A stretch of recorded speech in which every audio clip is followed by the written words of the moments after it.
Good morning, everybody. Hope you're keeping well and safe in the comforts of your own home. My name is Lexi Schultz, and I'll be your host for this morning. Hope everyone's well and they've had their coffee because we're going to have a very interesting talk today. Welcome to Canva Social Media Mastery. Today, we'll be talking about the design, thinking, and rationale behind impactful social media content. We'll also cover tips on mastering and navigating different social media platforms. With many options to choose from in the social media landscape, businesses can upload and curate a variety of multimedia content via different channels, from brand posters to snappy presentations. Across all social media platforms, not only is it important to create a good lasting impression using well made and stunning designs, but it is also equally crucial to select the best platform for particular visual content. We are pleased to have Canva with us again for this session. It was a super fun session last Friday. I'm sure all of you have learned a lot. And if you're returning from last Friday, you'll be hearing a little bit of the same stuff, but of course with a lot more from the people over at Canva. Now, to recap from the first session with the Canva team, we talked about how businesses could strengthen their visual identity and create well-designed brand kits. Canva is one of SciTemp's major partners for Fame Plus, and we are thankful for their valuable insights and presence today. To formally open our program and talk more about our session this morning, let us all welcome the project head of Fame Plus, attorney Ana Grace I. Marpuri.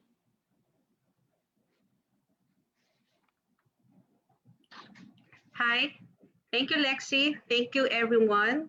A pleasant Monday morning to our exhibitors, our partners, and guests, and welcome to our webinar on social media mastery with Canva.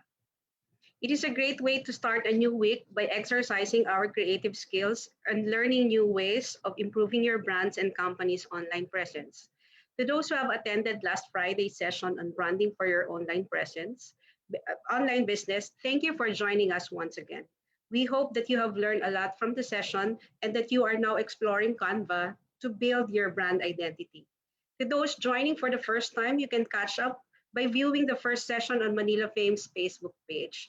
Our dedicated officers will share the link with you after the program. Today's session is the second of our three-part series with Canva, our graphic design partner for Fame Plus exhibitors. Canva is a platform that lets you edit photos, design posters, and create other marketing collaterals online. It is a global brand from Australia with bases in Sydney, also in Beijing and Manila. Canva has now more than 30 million users all over the globe who have made more than 400 million designs using the platform. Fame Plus partnered with Canva because it is easy to use and gives users a lot of options for editing and customization. Like Fame Plus, it is available 24 by 7, so you can design your content anytime. Canva has ready-made templates suited for posting on sites like your Facebook, Twitter, Instagram, and you will soon be able to integrate the Fame Plus branding to your content through the Fame Plus templates that Canva will create for us. As Fame Plus exhibitors, we want to equip you with the skills and know how to maximize your online presence. One avenue where exhibitors can find wide reach and engagement is on social media with 3.8 users worldwide, where there is a great potential to reach your target market by promoting your products and creating campaigns on social media. For today's session, Canva will guide us how to master social media platforms and think about designing content that makes a positive impact on your audience. We will learn about creating graphics that will appeal to users based on the platform and designing content that is tailored and enforces your brand identity. Our guest speaker for today's session will guide you into exploring Canva for social media and run through its features with you. I encourage everyone to explore Canva and open your social media accounts. During the sessions, you can review your content and see where you can improve in terms of graphics and design. Our session today is part of our community building phase for Fame Plus. We want to enable our exhibitors with the right set of tools so you can turn your social media content into assets that can help you become a global online brand. SciTem is always here to support our exhibitors and will continue conducting events to improve your capacities. To start our session for today, I would like to introduce our guest speaker, Ms. Gladys Lacorte, the community lead for Canva Philippines. Gladys leads Canva's community managers who offer design support and engaging content in all of its local social media channels and communities. She has played a significant role in championing Canva's brand by making sure that all its users, no matter what background, feel supported and represented through her team's community engagement efforts. Full of light and laughter, and once a nurse in her past life, Gladys is well equipped with the empathy and drive to teach people from all walks of life who to design with Canva. We are excited to begin and hope that today will be enriching for you. Again, on behalf of this item, I'd like to express my gratitude to Canva for sharing their expertise to the Fame Plus community. We look forward to the learnings we've gained today. With that, I hope we are all ready to start our journey to mastering social media. Thank you, everyone, and we hope to see you again in our next Canva learning session. Thank you so much for that wonderful introduction, Miss Grace, Attorney Grace, and welcome po everybody to another webinar with the partnership of Manila Fame and Canva. Um, I hope that naka-attend kayo sa una nating webinar and I hope na ma-enjoy nyo yun today. But for those who don't know me, let me share my screen yet. I'll do a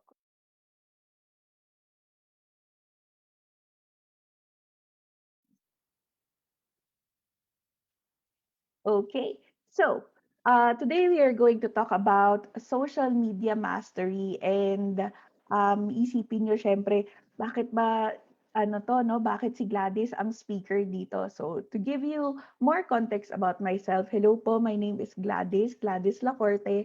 I am the community lead for Canva Philippines and I have been with Canva for 4 years and a couple of days, kaka-anniversary ko lang po.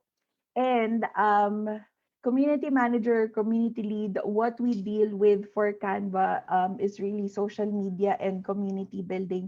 So everything from the content to engagement to building groups and communities on social media, yan po ang aming trabaho. So medyo master ko na tong larangan ng social media in a way for the past 4 years for Canva. Ayan. And also, if hindi kayo naka-attend dun sa huling webinar namin, on a personal level, Manila Fame is very close to my heart. I grew up with Manila Fame, roaming the halls since I was in early college days kasi ang mom ko po ay buying agent. So marami kaming kilala dito sa community ng Manila Fame. All right.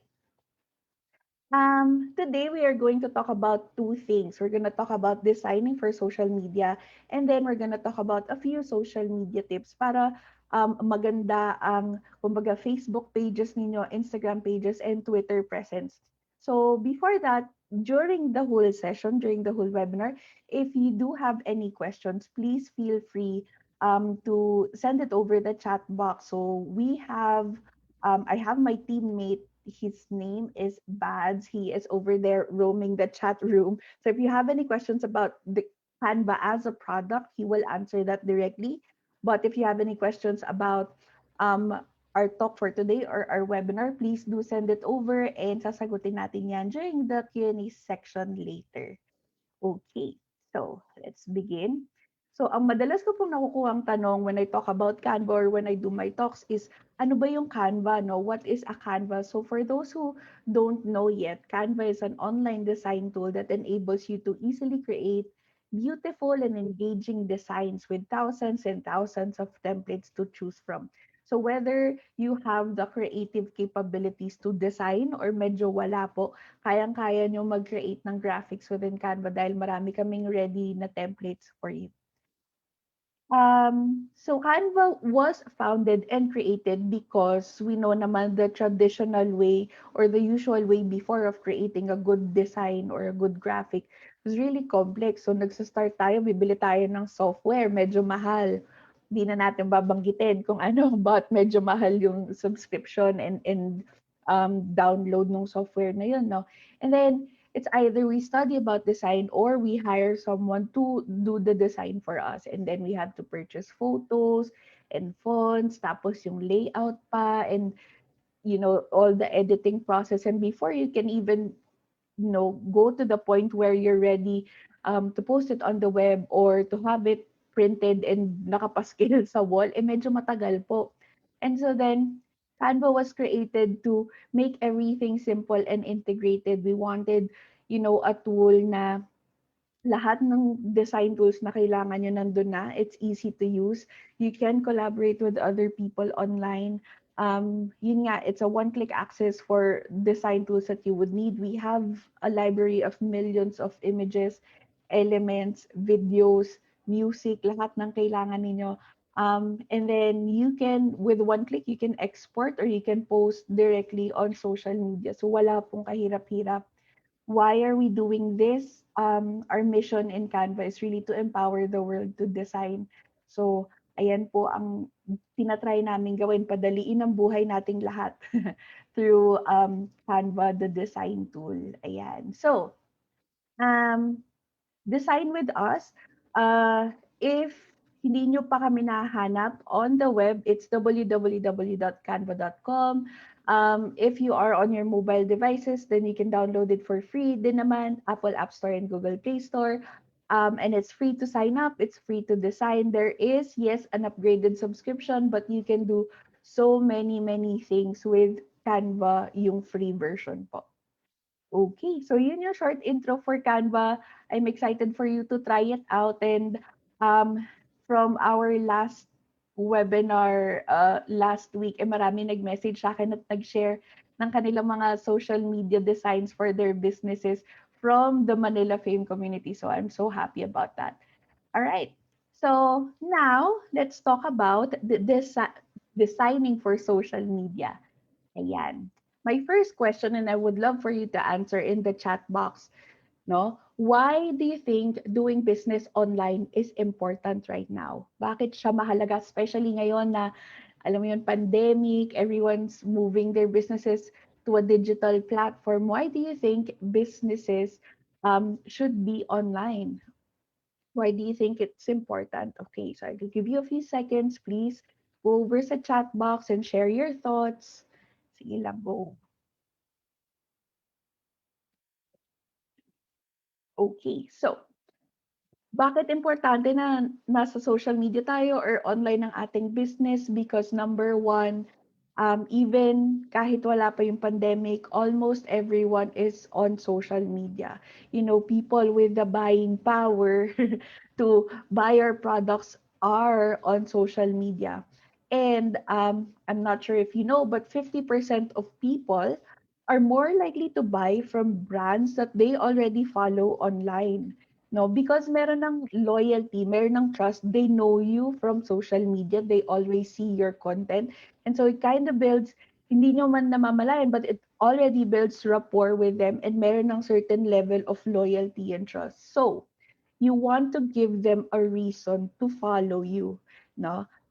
So you have to create content that will entice them so that they will follow you, because when they follow you, more likely bibili na sila sa inyo. Okay.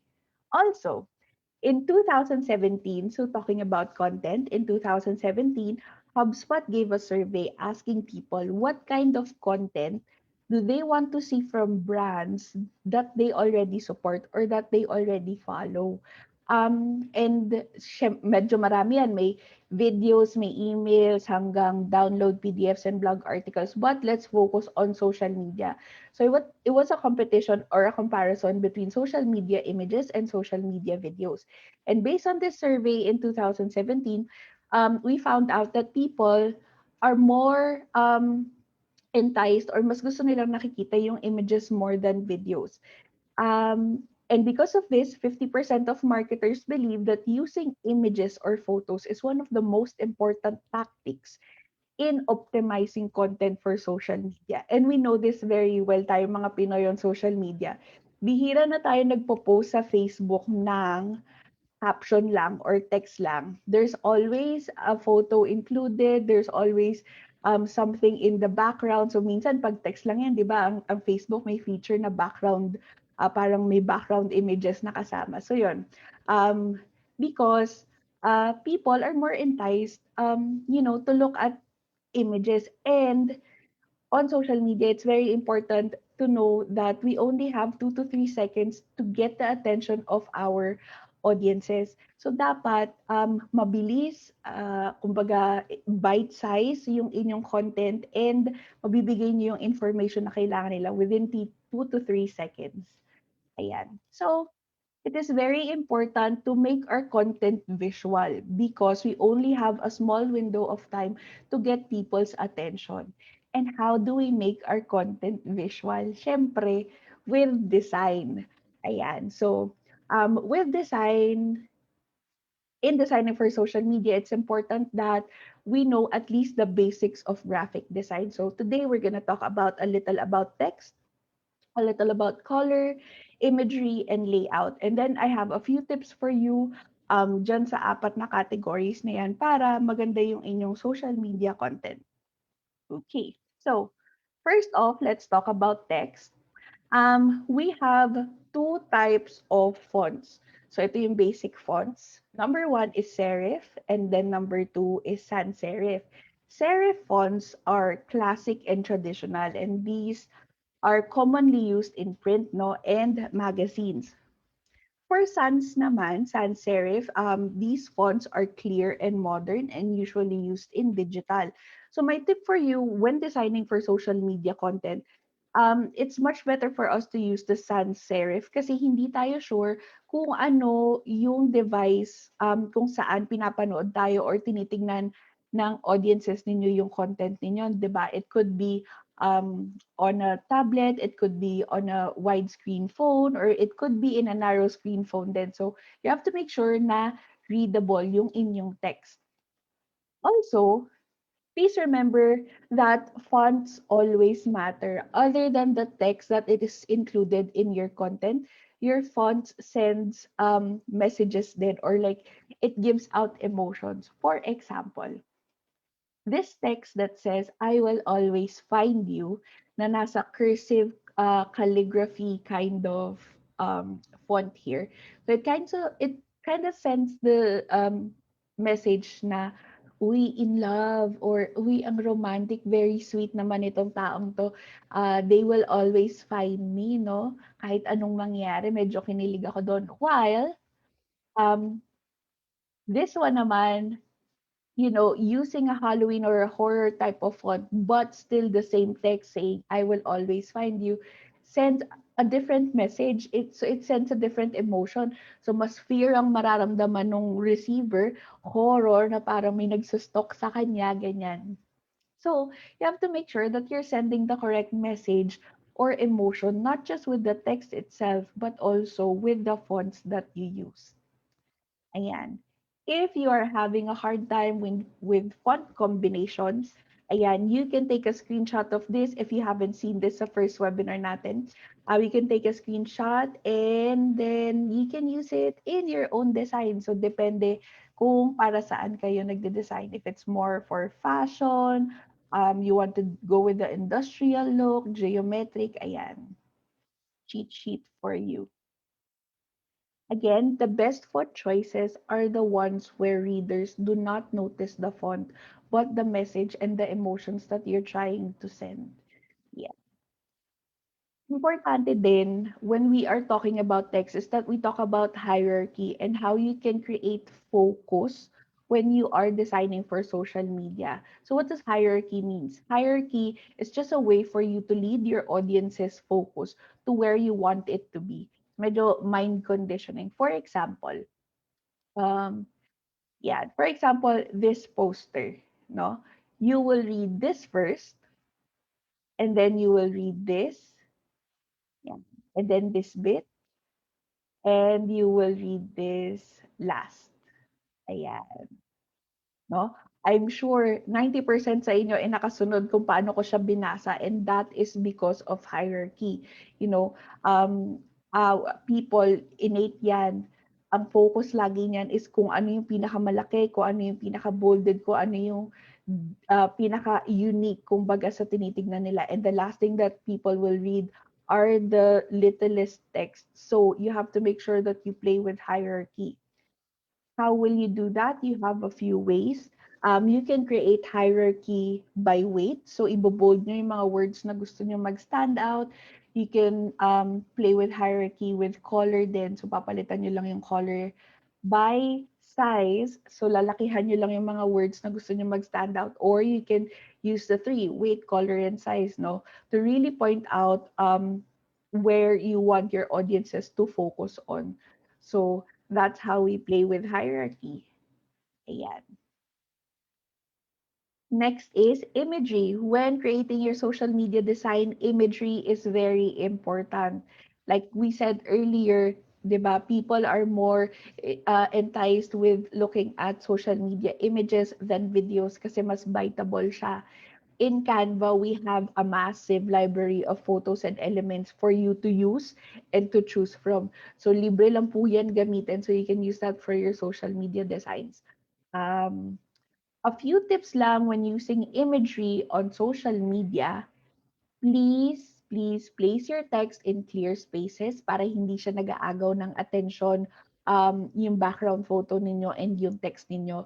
The empty space around your elements helps your audience or your viewer to focus on them without distractions. Tsaka mababalance yung design ninyo. Now, the question is, if you have a very busy background, what you can do is to create contrast for your text. So creating contrast for your text is very simple. You can put um, a shape behind it. You can place an overlay shadow lang behind your text, ganyan. Just to create contrast para readable and makagawa ka ng hierarchy dun sa inyong social media design. So that's just a few tips for using imagery in your social media design. Next is color. So when creating your social media design, like fonts, please remember that when you are using color, it also sends out different emotions, no, or different meanings. So another cheat sheet for you.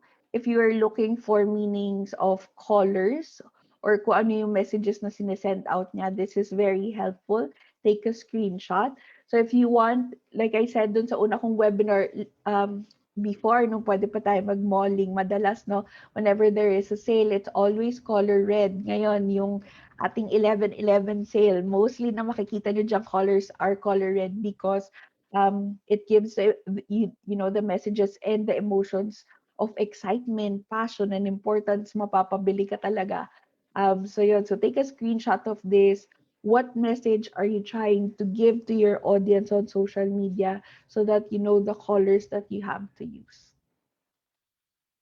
You can also play around with colors and learn more about it using our landing page called canva.com/colors. So, alam ko ang isa sa pinakamahirap pag nagde-design is really to create your color palette. Ano ba yung color palette ng inyong brand, ng inyong business? Ano yung mga bagay na colors dito sa ginagamit nyo, no?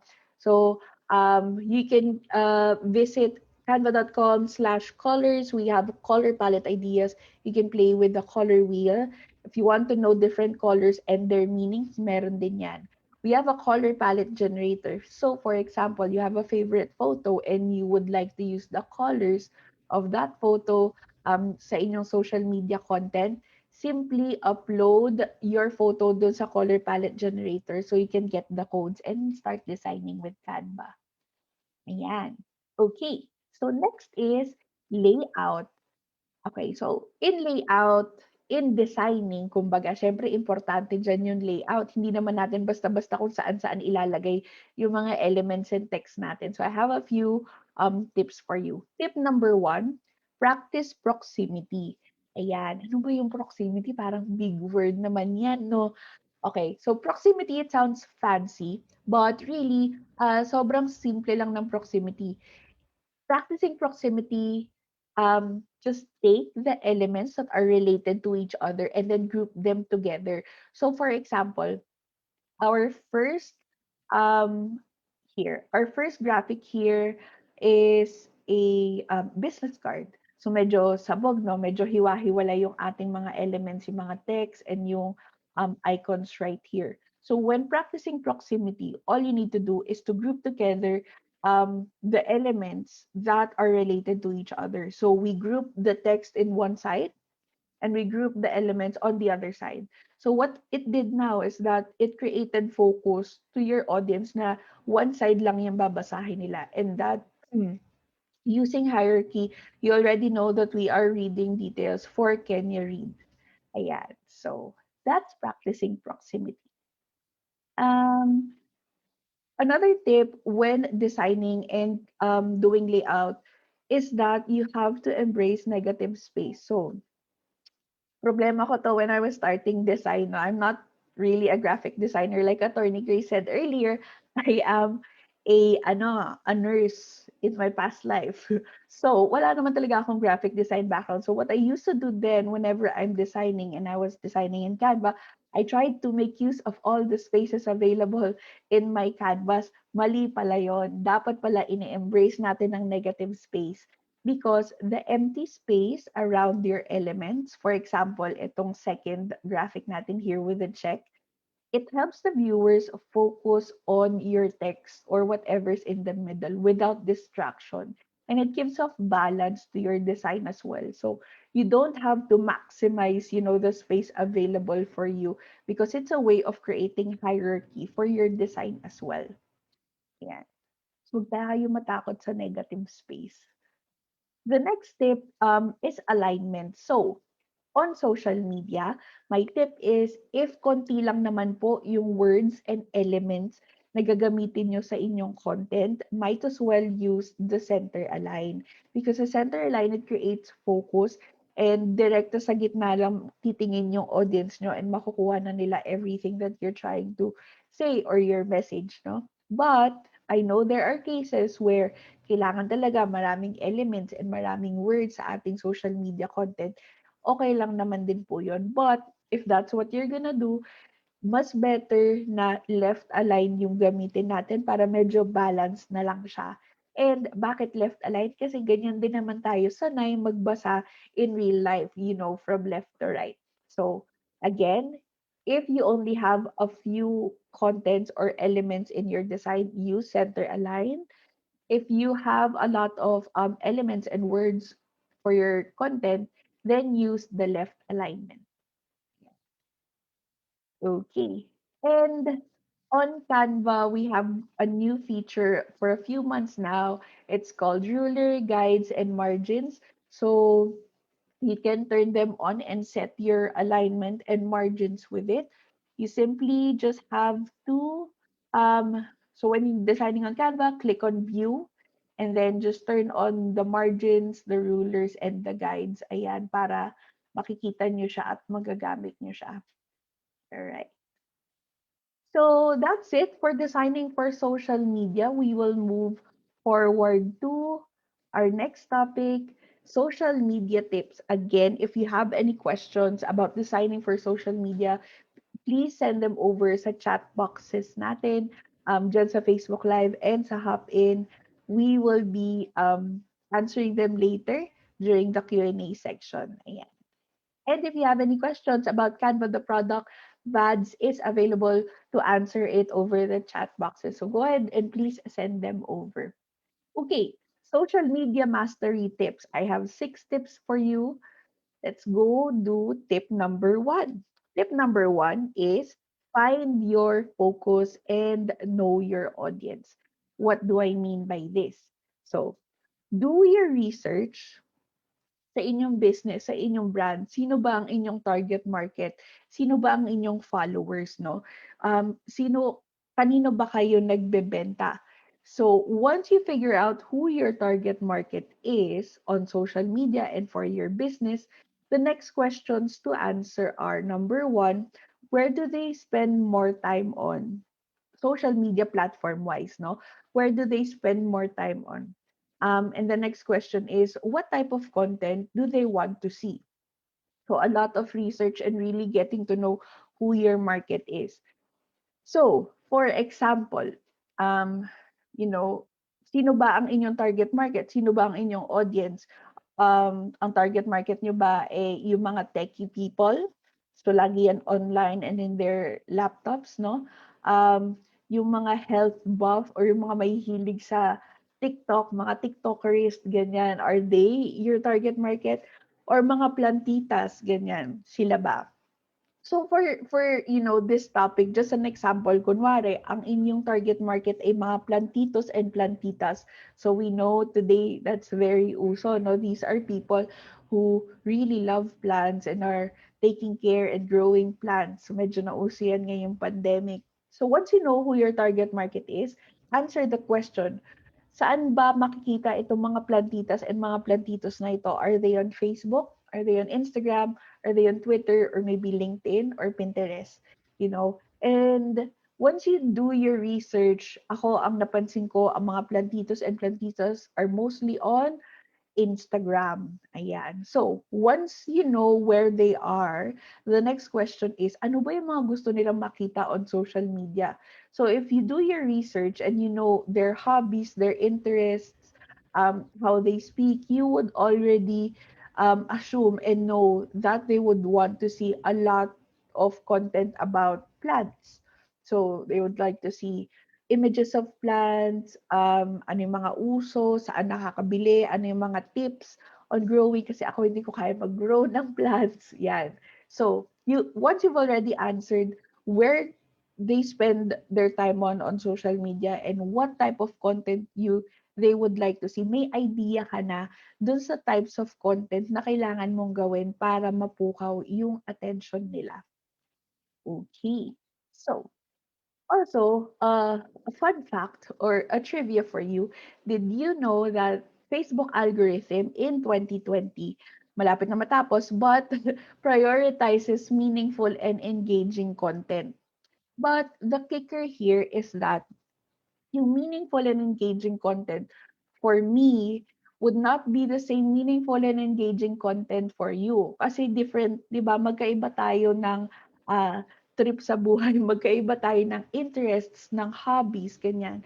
What's meaningful and engaging for your target market or your audience might not be meaningful and engaging for yourself. So you really have to put your thoughts kung paano sila nag-iisip, 'di ba? Kumbaga, wag mong isipin kung ano yung maganda sa paningin mo, but really take time to think and research of what is meaningful and engaging for your audience. And talking about Facebook algorithm, once you know what's meaningful and engaging for your audience, sakto yan, lalabas na sa newsfeed nila yung content nyo. Yun kasi yung laging tanong paano ba lalabas sa newsfeed ng mga tao tong content ko? You just have to make it meaningful and engaging for them. So, that's the trick there. Meaningful and engaging content. Okay. Tip number 2, make sure that your content is unmistakably you. Make sure that your content is unmistakably you and your brand. So last webinar, we've talked about, yung nung part 1, we talked about building your brand and staying consistent with your look, with your colors, with your fonts, because at any point, kahit wala yung logo ninyo, makikilala pa rin kayo ng inyong followers, ng inyong audience because you've been consistent using your style guide or your brand guidelines. And how to make sure that you are unmistakably you, define your style. Ayan. And how to do that, medyo magpo-full circle na po dito yung part 1 natin and itong part 2 natin. So, make sure that you build your brand. You know who you are and you stay consistent with it, no? You know what your purpose is, you know what your values are, yung brand core ninyo and yung brand identity nyo, na set nyo na yan. And then you have a style guide or a brand kit. So yung style guide and brand kit is a one-pager lang yan. What's your logo? What are your colors? How does your imagery or your photos look? Kumbaga yung aesthetics ninyo. And what are your brand fonts? One pager so that every content that you create, either social media or not, would be on brand and consistent. No? And then syempre, you have to know at least the basics of graphic design. So today we talked about the basics of designing for social media, but it's the same principles that you can apply kahit posters po yung ginagawa nyo or business cards or outside any collateral outside of social media. Ayan. So, build your brand, have a style guide or a brand kit, and know the basics of graphic design. Yan. To make sure that all your content, social media or not social media, is unmistakably you. Okay. Tip number three, tailor your content. Ayan. On social media po, one size does not fit all. Ayan. Yung templates namin on Canva are set to the correct and right sizes for every social media platform. So when you are designing on Canva, if you choose Instagram story, automatic na po yan, naka-rectangle na pahaba yung aming dimension so that you can just start designing. And you don't have to worry about kung tama ba yung dimensions, kung kasya ba to sa social media, no? We also have a lot of other template. So we have Facebook covers, Twitter posts, ganyan, Facebook posts, lahat ng social media content sizes na kailangan nyo and templates, we have it on Canva. So you don't have to do the guesswork, of and trying to Google ano bang dimensions yung perfect. Because we have that covered for you. Also, when designing for social media, remember that there are unique features in every social media platform. So we know that on Facebook, when you double tap, may heart na lalabas dyan. However, that feature, kahit Facebook na may-ari ng Instagram, does not apply to Facebook. So there are certain brands who makes mistakes na parang pinopost nila sa Facebook, double tap this content, ganyan, pero wala naman lalabas na heart. So you make sure that you maximize the unique features in every social media platform and you know what they are. Okay. So, if you are designing, and we hope you are designing on Canva and you are upgraded to Canva Pro, you can try out our Magic Resize tool right here. So, kunwari, nag-start kayo with an Instagram post na design. So, that's square, no? And then, after designing, you decided, ay, parang gusto ko rin gamitin to sa Instagram story or gusto ko rin tong gamitin sa Twitter content ko. So, syempre, yun nga, like I said earlier, different platforms, different dimensions. So, once you click on resize, when you are designing on Canva, it'll give you the options of the social media platforms or dimensions that you can resize to. So, kunwari, this example, I clicked on Facebook post, Facebook cover, and animated social media. So, what it does when I click on that is that it automatically resizes my current design to the sizes na sobrang sakto for Facebook post and Facebook cover and animated social media. So, ayun, di na kayo mag-worry kung ano yung mga exact dimensions nila. Ayan. Parang magic. Kaya magic resize. Alright. So, um, tip number 4, show and just don't tell. So, meron akong quick video for you guys.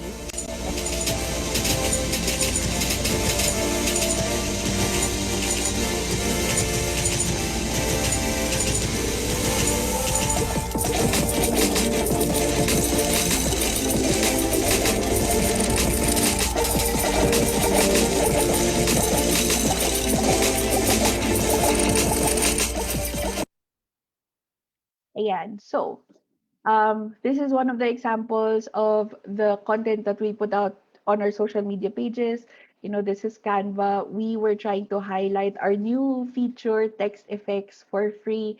Ganyan. Pwede nyo gamitin lahat. May plug pa ako nun. But my point here is feel free to experiment with your content. No, I know in the beginning of my talk, I mentioned na people are more enticed in looking at images more than videos. And yes, that's true. However, after a while, once you've already gained your followers and you already know who your target market is, um, there will come a time na magandang mag-experiment sa inyong content just to give it a twist, no? Just to give it spice. Kumbaga, hindi naman pwedeng laging images lang yung pinopost natin. So, try posting quick videos. Don't go over 1 minute kasi yun medyo may drop na yun. Just short videos, or you can post GIFs then, or do webinars like this, do Facebook Live, share your experiences, share your knowledge, but basically experiment with your content. If you have been on Facebook and on Instagram forever, maybe you want to try doing other platforms. TikTok is very in right now, no? And maraming tao ang nahuhumaling doon, and from my research, I found na grabe ang bilis makakuha ng followers on TikTok and views. So, its algorithm is very fresh, and the younger market is there. So if they are your target market, go jump in to TikTok and try that out. All right. Tip number 5 is plan ahead and schedule your content. Ayan. Set a time, pull out the calendar, plot your content for the next week, for the next month, for the next months. Not naman siguro the next year, no? But at least you have an idea of what type of campaign or what is happening every month, para may idea ka na kung anong content yung iyong gagawin at inyong ilalabas.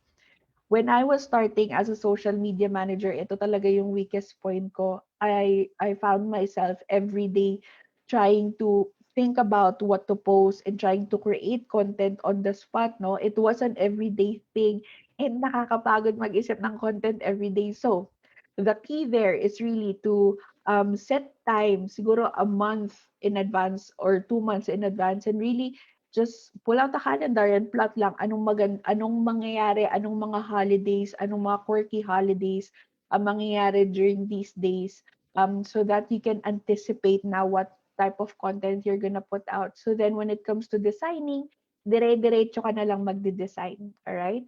And then another new feature that we have on Canva is the content planner. So when you're done designing on Canva your social media content, all you need to do is to schedule it on Facebook and Twitter. Di pa po available on Instagram, but we're working on it. But you can automatically schedule your content on Facebook and on Twitter so that you won't have to worry about it anymore.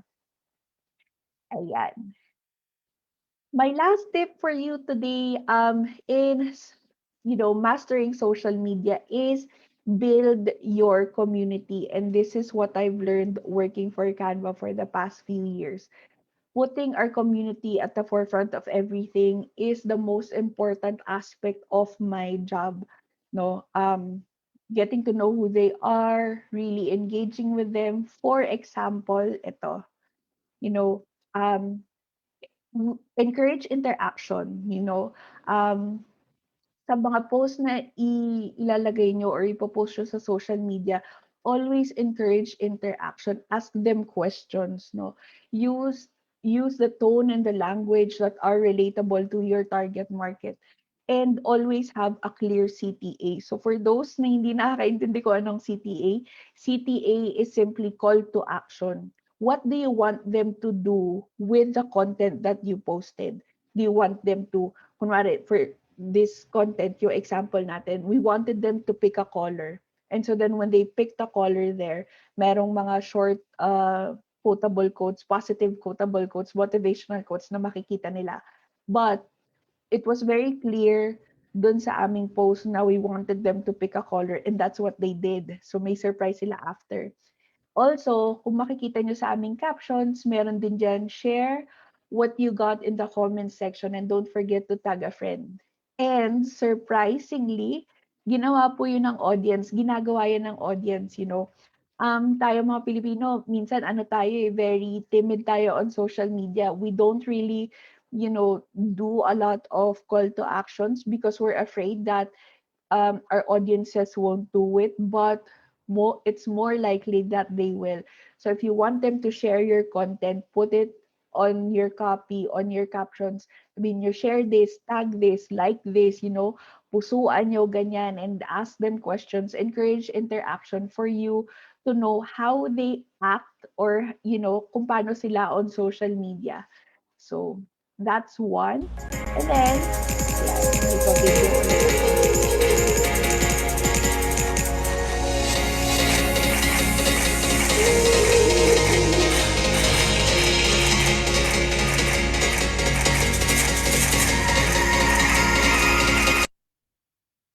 Ayan. So, this is a sample post that we posted in August 7 sa aming global page, but it was a contest. It was a giveaway, no? Medyo malaki kasi sa Pixabay.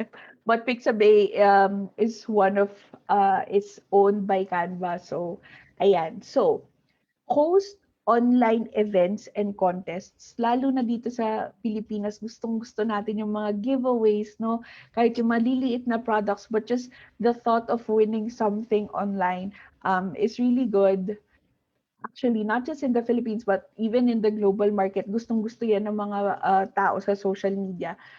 And so, try it out, try to host contests to boost, say, your following, your engagement, your product, ganyan. So, make sure to include in the process, kumbaga, of winning, yung makakatulong sa inyong brand. So if you want them to follow, if you're building brand awareness, no, ask them to follow, ask them to share, ask them to tag their friends so that nakaka-build kayo ng brand awareness. And also try hosting online events. So do a lot of Facebook lives like this kasi everyone is on social media and medyo naka-lockdown tayong lahat, no?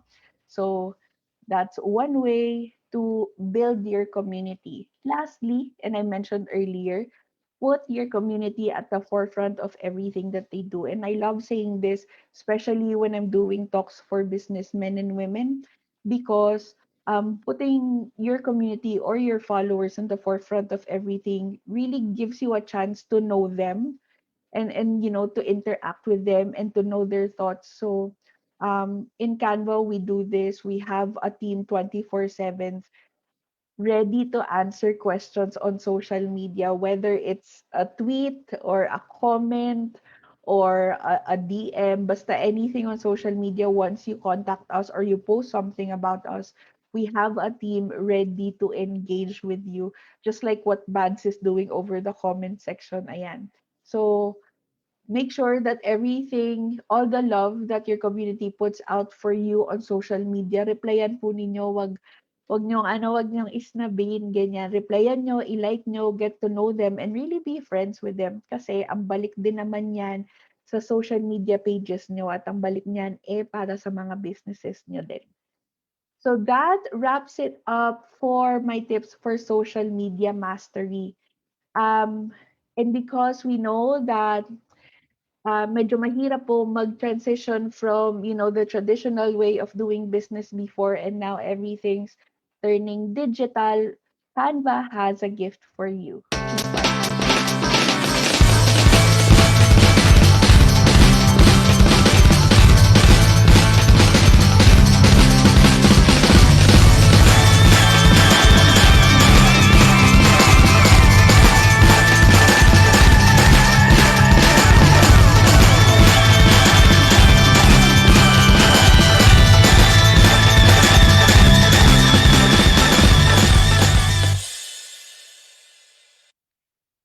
Ayan, Canva for Negosyo. So what we did is we built an online resource center for everything that you would be needing for your businesses. So meron po kami diyang mga templates na ready for you to use, depende kung anong inyong business. So meron kami diyan lutong bahay kit. So may mga menu, may skincare kit, electronic kits, laundry shop, and many, many more. So then what we have are logos as well.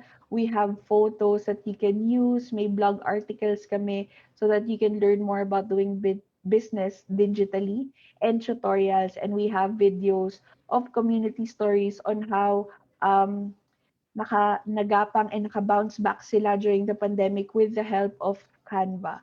Ayan. And I would also like to invite you to join our Facebook group or a Facebook community called Canva for Negosyo, where we get to really engage and know how Canva can help our negosyantes here in the Philippines. So here nagbibigay kami ng resources. We get to, you get to connect with other businessmen and women here in the Philippines and really build a community of like-minded people trying to bounce back from this pandemic. Ayan. So please join Canva for Negosyo on Facebook, and I would love to see you there and chat with you guys there. And lastly, please do share the Canva love. If nagustuhan nyo ang aming mga webinars, may part 3 pa kami in a few days. But please follow us on social media. On Facebook, that's Canva. On Twitter and on Instagram, that's Canva_PH. And please use the hashtag Salamat Canva kung kayo po ay nag-enjoy for today. And that's it for my talk. Thank you so much. Ayan. So let me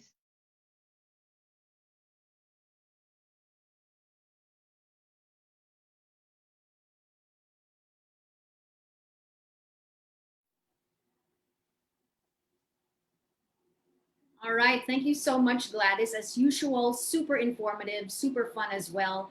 The things that I picked up, it was also pretty much like Friday about knowing your brand and using the Yes. visuals to explain it simply. Because right now, the generation that especially uses social media and all of that, their attention span is very short. So you're saying that you have to grab them right away with a visual Yes. and a Oo, visual. 2 to 3 seconds. Oh man, Yes. exactly. And then I also like what you said about the loyalty of the customers. And if they follow you, if they trust your brand, and you're not talking about all of these big conglomerate brands, you're talking about the MSMEs, right? If they trust Yes, you, oo. they'll really buy from you and they'll follow you. And when they follow you, they'll definitely purchase from you again. Yes, that's for sure. And it's a way then, hashtag support local is very in right now. So people here in the Philippines love following and supporting our local brand. So it's really best for you to master social media and give them a reason to follow you. Exactly. So I'm sure that all of our audience members are interested to know more about social media mastery. So for all of those who are tuned in, please do send your questions. I do have a few questions, but I'd rather really focus on those who are here to learn. Yeah, So please put on your questions to the chat box on the right for Zoom. And I think we are also, of course, we're also on Hopin. So whatever way you want to send your questions in, please do so. And I think Gladys will be able to answer all of them. So first, let's go to a bit of the technicalities of Canva because this is what we're here for sure. as well. So is your social media graphics templates, are they free to use for Canva? Yes, they are free to use. So if you are using Canva for free, kasi may upgraded subscription tayo, Lexi, no? But if you're using Canva for free, yes, it is free to use and it's free to download. Now, if you are designing and you encountered a watermark, kumbaga sa iyong design, no? All you need to do to download it for free is to delete that element that has a watermark and find an element that looks like it na libre. Yun lang naman yun. And then you can download it for free. So what it means is that the watermarked elements are premium photos or illustrations or elements that you would need to buy. If you really want to use them, it's only 50 pesos for you to use and download. So no problem. Hindi rin naman ganun kamahal. But if you really want it for free, then you can go ahead and just delete that watermarked element. Okay, again, a little more on the technical side. I mean, you're talking about the Mm-hmm. content planner of Canva. Can people publish Yes. directly from the Canva editor to the social media platforms? Because obviously that's the most convenient for them, right? And I think you did Yeah. mention it a while ago that for now, Instagram, you're working on it, but it's available to Twitter and Facebook. Yes, that's correct. So, it is available for you to post on Twitter and Facebook. All you need to do, at least for the initial part of posting, is that you just have to link obviously your accounts to your Canva account, your social media account to your Canva account para seamless na siya sa susunod once that's done. But yes, you can schedule your content directly from Canva for Facebook and Twitter for now. We are working on Instagram. Medyo iba yung kanilang kalakaran doon. But we are working on that so you can schedule that very, very soon. And I love how you have, I guess, ideas and clues for everybody in threes. You talked about building your brand, the style guide Mm-hmm. and the brand kit, and of course, graphic design basics. So, how important is it to create the social media style guide? I guess that's for consistency on your part, right? Right. Yes, that's true. So yun nga, if if you guys attended yung first part, I'm sure Lexi and I was there. But if you attended our part one webinar, we parang yun yung pino-point out natin na it's very important to be consistent with your brand, to be consistent on your look, and not just, with the collaterals that you put out, so meaning flyers and business cards and posters and everything, but most especially on social media. And that's why it's important to have a style guide so that if you are the one designing, you know what to follow, what colors to use, and what fonts to use. But at any point, if you're not available to design it, then you can give it to a teammate and make sure that, the style guide is followed because yun yung branding nyo sa social media, yun yung pagkakakilala ng audience nyo sa inyo. So you have to keep it consistent. Well, in talking about considering what exactly you have to decide on when it comes to your social Mm-hmm. media brand voice and tone, well, for me, it sounds like you really need to know your brand because feeling ko, if you find Yeah. it, you'll know that this is exactly what your brand is trying to say. Exactly, yes, oo. So once you find your brand, kasama dyan, hindi lang yan yung overall look or your purpose or your values, kasama rin dyan yung how do you present yourself as a brand and how would your employees present themselves? Can they be talking in Tagalog? Should they be just talking in Tagalog, or just English or Taglish? So, dapat ba lively sila or medyo prim and proper, ganyan. So, kasama rin yun sa brand eh. Okay, so I'm gonna go to one of the first questions from our Okay. chat from Jolo Baklig. I think he's from Facebook. The question is: any ideas or tips on how to make your captions or descriptions more attractive for viewers or social media friends? That's a bit of a technical Yeah. question. Yeah, thank you, Jolo, for that wonderful question. Medyo tricky siya sa beginning because when you're trying to know who your target market is or how they talk, it's a bit of a research, no? So you can experiment. But tips to make your captions or descriptions more attractive to your viewers for the Filipino viewers, and this is based on experience. We found out that they are more relatable when you speak in Taglish or when you use a conversational tone in your captions. Yun yung mahalaga because sometimes we tend to, when we do our captions, we tend to make it so professional sounding and really, because we mean business eh, di ba? When we're putting something out for our businesses, we mean business and we're talking about, this is our profession, this is how we make money. So we have to sound professional. Yes, that's important. However, when creating your captions, please don't lose the touch of, kumbaga, yung pagiging conversational niya. So what we do here in Canva, what I always say to my team, if it's not something you would tell your friend or your barkada, it's the wrong tone because you're trying to be conversational. If it's not something you would say directly, kumbaga face to face in a meeting, then it's not conversational. Redo it. So it always has to be conversational. Right. I guess it's also very dependent on the brand, but a lot of the brands that we're Yeah. seeing now are very approachable, supposedly, and friendly. Yes. So I think people have to feel very attached or personal to that particular brand. Right, that's true. Oo. Okay, so there's a really quick question about the view button on Canva. From Eunice Cabanlet. Oh, okay. She Mm-hmm. can't find the view button. It's the new feature that Ah, you did okay. mention just a while ago. They're supposed to see rulers apparently, and she can't seem to find it. Right. Okay, so if it's not in the view button, try to click file and it should be inside there. If it's still not there, please message us on Facebook or on Twitter so that our team can help you. Kasi medyo technical na yan. Baka may bug po sa inyong account. So yeah. Okay, so let's go back to the social Okay. media posts. Is it advisable to put the company logo on the social media posts? Will it strengthen the social media presence?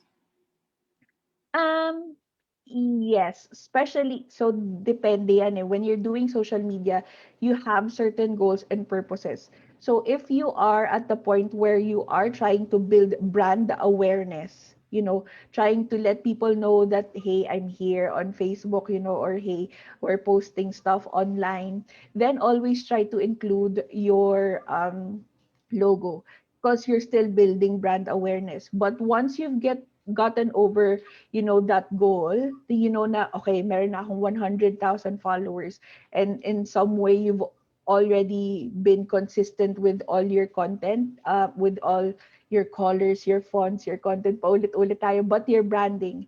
So then, even if you don't put your logo anymore, they already know that it's you. Because yun na nga, may loyalty na, may recall na yung mga tao on how you look like and how your content looks like. So for example, my background image here, there's no Canva logo, there's no nothing about Canva, but the colors are very Canva. So people already know, okay, taga Canva yan, ganyan, kahit walang nakalagay. So that's how you create it. Once you're done building your brand awareness, then you can let go a little bit of your logo and just stick with your brand guidelines. Exactly, because sometimes there's a kulit factor. Alam mo yon? I mean, you have to also Oo. know when to pull back a little bit. The next question, actually, it's perfect timing. Alvin Degamo from Hopin, what Mhm. time and how many times do we post on Facebook and Instagram? So it's that diba, it's that algorithm of knowing that you're Right. doing enough to get your presence out there, but not too much na i-hide ka. Alam mo yun? Yeah. So, tama naman yun, yung may kulit factor, tama yun, Lexi, no? Kasi ako, personally, hindi ko i-share, hindi ako nag-share ng content na may logo nung ibang brands kasi minsan cool ako eh, ganyan. But, yeah, to answer that question, Alvin, what time and how many times do we post on Facebook and on Instagram? On Facebook, so far, ang pinaka-busiest time and that when everyone is on Facebook is around 6 p.m. to 10 p.m. And I guess because it's the winding down time of people here in Manila. But syempre, if your target market is, international, then medyo different yung times nun, no? You have to see. So on Facebook kasi and on Instagram naman, if you check on insights, you would see yung busiest times or yung most active times ng inyong audiences. So you would know from there. But in general, here in the Philippines, 6 p.m. to 10 p.m. is the best time to post on social media. Oo, kasi mas nandun silang lahat. What about 6 p.m. lunchtime? to 10 Parang p.m. feeling ko, Gladys, lunchtime din. You know how sometimes, because a lot of us are Oo. working from home, so maybe at lunch it's their time to also look at other things. Yeah, lunchtime is good also to Lexi, no? However, ang thing kasi sa lunchtime, it's only 1 hour. So, yung competition mo with everyone else who's posting, during lunchtime, medyo mabigat-bigat siya. And you only have that 1 hour window para lumabas sa newsfeed o sa algorithm. So, medyo tricky yung lunchtime. But yes, lunchtime, everyone's on social media. So, if you want to be sure nalalabas yung inyong content during lunchtime, maybe you can post it like around 11:30, so that yung window ng 12 to 1, you're sure that you're already, kumbaga, nasa loop na yung inyong content. Oh, and then, di ba, there's Yes. kape time? Di ba? Mga 3 p.m. or something. Mga 3 p.m., oo. Alam nyo, before the pandemic, the best times to post was really, nagbago na ngayon, was really yung 6 a.m. to 8 a.m. Wow, Yan. why? Kasi Why? kasi nasa ang mga tao nagko-commute, nasa phone, 'di ba? Perfect. So Right. going to work, preparing for work, and then yung 12 to 1 is active din because lunch break, and then yung 5 p.m. to 10 p.m. onwards. However, medyo iba na ngayon. Medyo na-cut na yung wala na tayong oras for commuting and all that. So the most active time that we see people online now is like 6 p.m. to 10 p.m. Amazing how things really shift, no? Depends on what Yeah, exactly the oo. atmosphere is, what country you're in. I mean, it's pretty unbelievable, actually. Okay, so we have another True. question from Rach CL from Hopin. Is the resizing option applicable to Canva Pro? Yes, hi Rach. Thank you for asking that. Yes, it is a Canva Pro option. So if Canva Free po ang gamit nyo, you can do a 30-day free trial. So just upgrade it and you'll have it for 30 days free. If you enjoy it, continue your subscription. If medyo mahigpit sa pocket, then you can cancel it at any point. Tas hindi po kayo charge. But yes, it is a Canva Pro tool. Okay, and we also have another question from Facebook from Alvin Dega. Is that the same from Alvin again? Oh, meron na naman. Yes. Happy na he's omnipresent. Okay, do you have a feature in Canva where you can adjust the brightness, color, sharpness of the picture just like on Instagram? Because I guess each platform has their own way of doing things also, right? Yes, meron, Alvin. Thank you. Gustong-gusto ko yung marami kang tanong. But yes, we do have an option where you can play with yung photos, brightness, contrast, ano pa, hue, mga ganyan. Yung mga colors, pwede mo ring i-shadow and all that. Meron din kami at marami din kaming filters that you can play with when you're editing your photos. So all you need to do is click on the photo when you are on the Canva editor, click on the photos and you should be able to see effects, filters, and adjustments that you can do dun sa top bar. But yeah, we have that available. All right, so I have a question as well. I have two more for you. What Sure. tips can you give for us to improve brand consistency on social media platforms? And then we'll talk about, remember the last time it was also about, let's say, Facebook. They've changed up their logo a couple of times, but because they're Right. already established. So talk about brand consistency first on all social media platforms. Yeah, so brand consistency on all social media platforms are important and that's why, baka medyo repetitive na sa inyo, but you really have to know who your brand is, how you look like, and be consistent with it. Make sure that all your content is unmistakably you and has a purpose as well, no? We don't just post just for the sake of posting. It's very good, and it's I would suggest that you jump on trends and jump on memes and kung ano yung mga uso that day, but always relate it to your brand pa rin. If it's not related to your brand, then medyo wag na nating i-jump in, but as much as you can, match it to your brand, stay consistent with it, because that's how people will get to know you and that's how they would get a recall of who you are once they follow you on social media and see that you're consistent with your content. Ayan. Exactly, but you also did mention Yes. that you shouldn't be afraid to experiment, and because you Yes. would say that first photos are a little more in demand in terms of, because it's such a, yung attention span super fast lang. So instead of Oo. a video, the photo just really speaks volumes. But then again, it's, it depends on how your brand is. Baka your brand is also the type that needs to be makulit, so you have to do, you have to sort of experiment and offer your market something different. Oo. What usually happens is, companies or brands would build their identity and know who they really are before they even start everything. However, when it comes to social media, sobrang bilis kasi yung parang masway ka na parang, uy, uso yung ganitong tone or this kind of content is really in right now. And even if it's not, really relatable to your brand, you jump on it just because it's uso, and that shouldn't be happening. You always have to stay true to who you are, what your brand is and what your brand's purpose is, even on Okay. social media. Okay. One last, of course, Yes.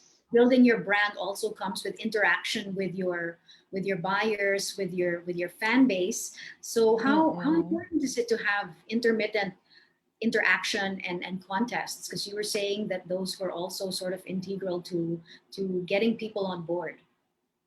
Yeah. So kami, ngayon in Canva, what we try to do is we try to create a contest at least every month, once every month, just to, spice things up. But when it comes to engagement, we do it on a regular basis, and it's really important for you to talk to your audience. Ayan. So if naman marami kayong giveaways, then maybe if you want to do it twice a month, that's okay, as long as, like I mentioned in my talk, as long as you make sure that these contests or these giveaways would prosper you din, no? May balik din sa inyo. So if you're building, like I said, if you're building brand awareness and you want people to follow you, then make sure nakasama dun sa guidelines ng contest nyo ay follow this page, tag 3 friends, ask them to follow because that's what your purpose is.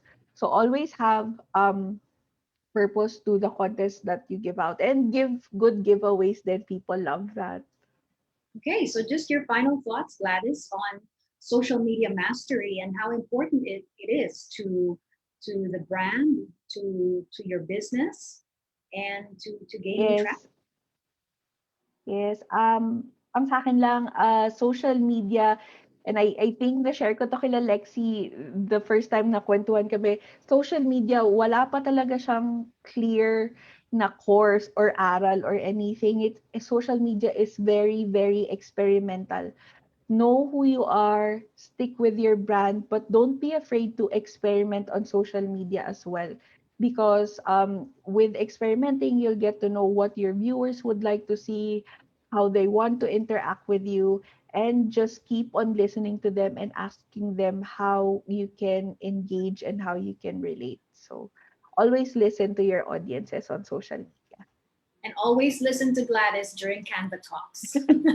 Yes, please. Thanks so much for today, Gladys. Thank you so much for tuning in, everybody. There you have it.